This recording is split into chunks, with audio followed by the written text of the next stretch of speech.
பட்டினியா கிடந்தாலும் பிள்ளைக்கு பால் கொடுப்பா. பால் குடிக்கும் பிள்ளை முகம் பார்த்தே பசி மறப்பா. இளவட்டம் ஆன பின்னும் என்ன தேய்ச்சி குளிக்க வைப்பா. உச்சி முதல் பாதம் வர உச்சி கொட்டி மகிழ்ந்திடுவா. நெஞ்சிலே நடக்க வைப்பா, நெல்லாவ பிடிக்க வைப்பா. பிஞ்சு வீரல் நகம் கடிப்பா, பிள்ளையச்சு சோறு தின்பா. பல்லு முளைக்க நெல்லு முனையா மெல்ல மெல்லத்தான் கீறி விடுவா. பல்லு முளைக்க நெல்லு முனையா மெல்ல மெல்லத்தான் கீறி விடுவா. உன்னையும் என்னையும் படைச்சதுங்க யாருடா?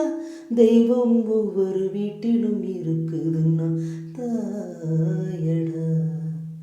ஆசைப்பட்ட எல்லாத்தையும் காசிருந்தா வாங்கலாம், அம்மாவை வாங்க